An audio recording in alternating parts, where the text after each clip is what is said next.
आपने देखा होगा मायावती जी ने चुनाव नहीं लड़ा।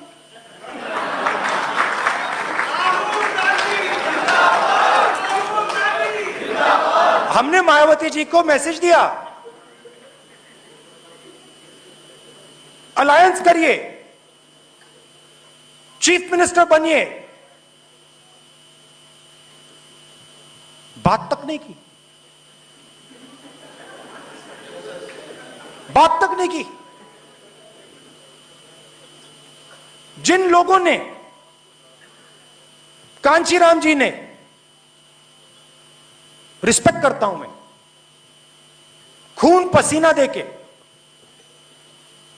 दलित आवाज जो थी उत्तर प्रदेश की उसको जगाया। आज मायावती जी कहती हैं कि मैं उस आवाज के लिए लड़ूंगी नहीं। खुला रास्ता दे दिया। क्यों? CBI, ED, Pegasus.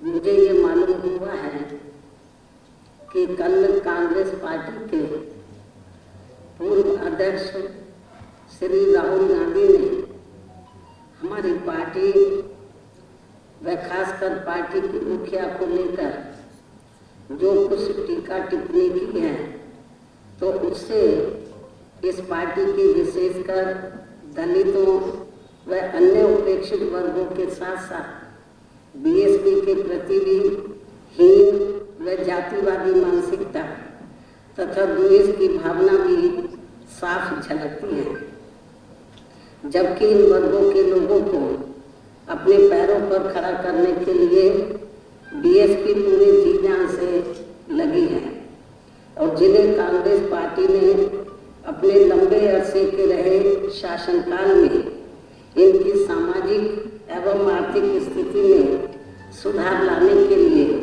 जमीनी हकीकत में कुछ भी ठोस कदम नहीं उठाए। साथ ही इनके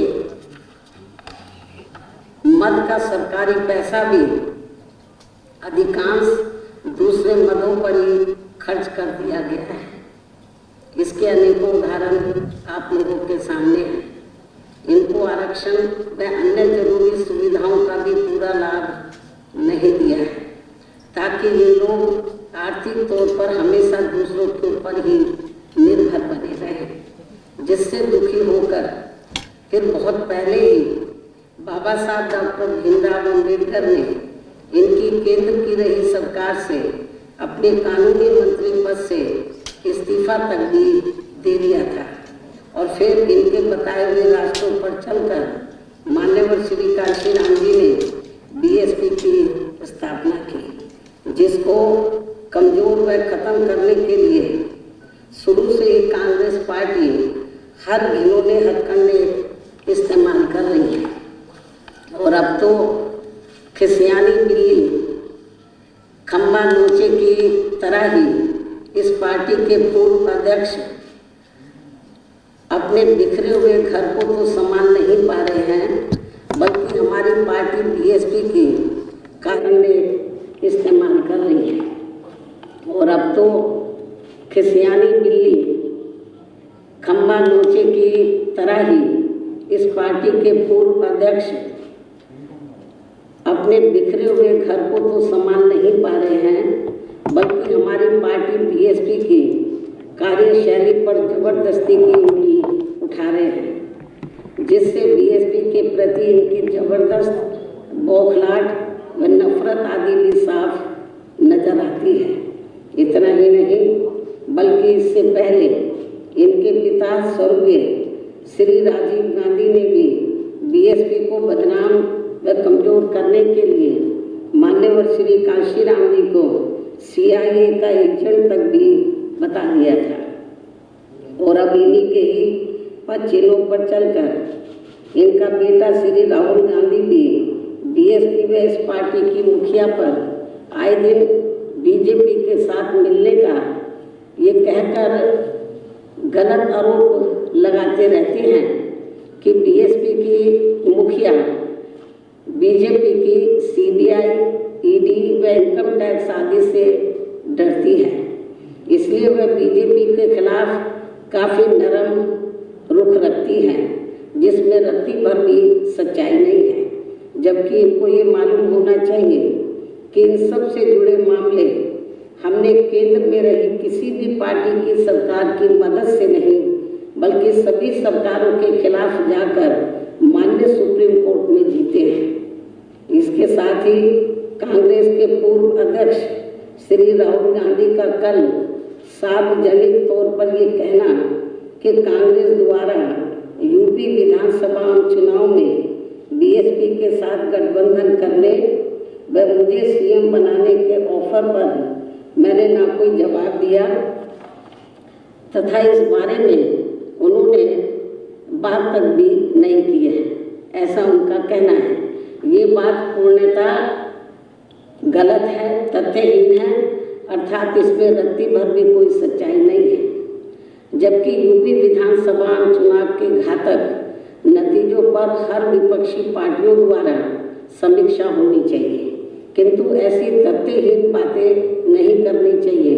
वैसे भी कांग्रेस को विपक्षी पार्टियों में से खासकर बीएसपी व उसके नेतृत्व के बारे में कोई भी टीका टिप्पणी करने से पहले 100 बार सोच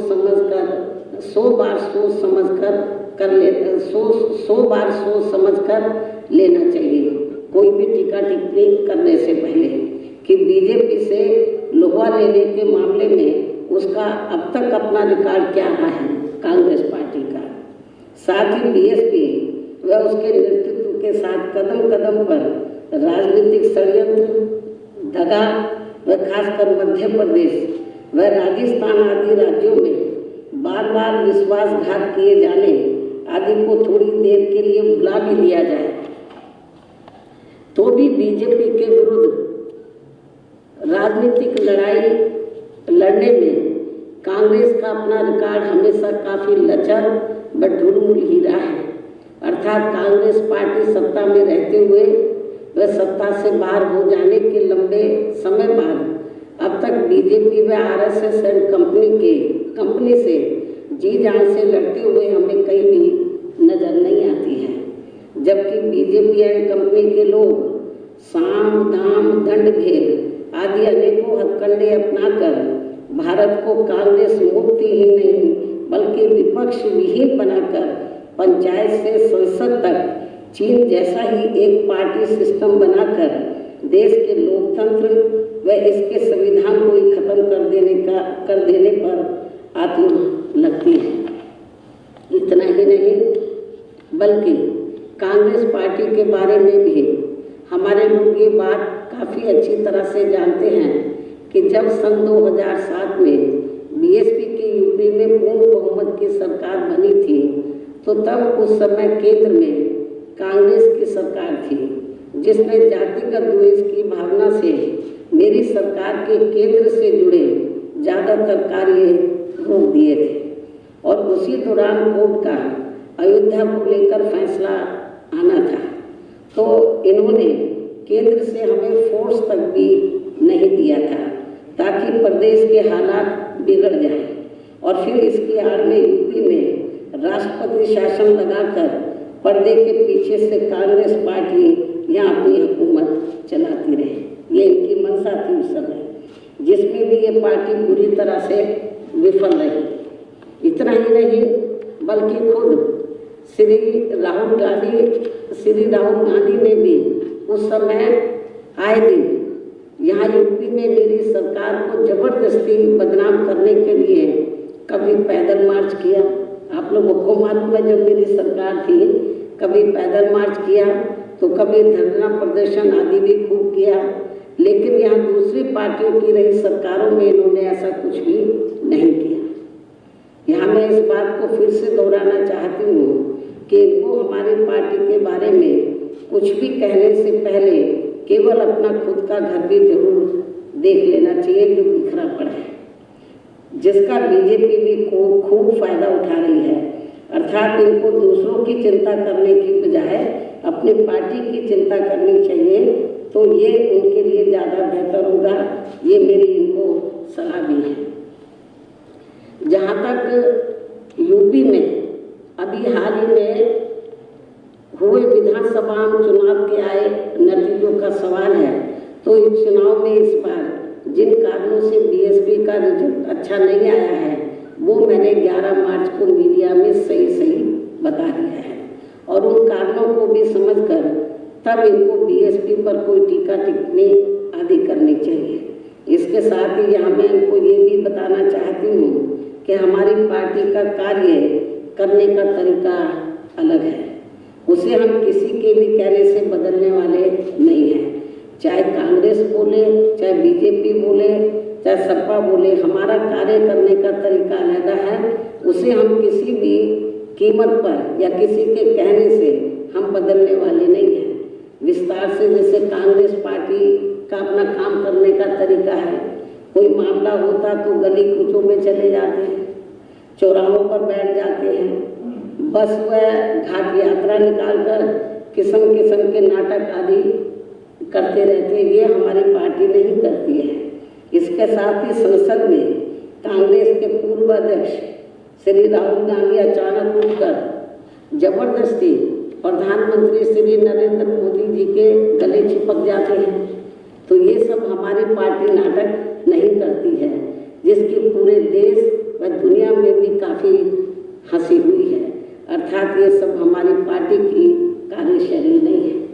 इसके साथ साथ ये हमें कांग्रेस को ये भी याद दिलाना चाहती हूँ, कांग्रेस ने पिछला विधानसभा का आम चुनाव सपा के साथ मिलकर लड़ा था, तो तब ये पार्टी यहाँ बीजेपी को सत्ता में आने से नहीं रोक पाई थी। ऐसा क्यों हुआ, इसका भी जवाब जनता को इनको जरूर देना चाहिए।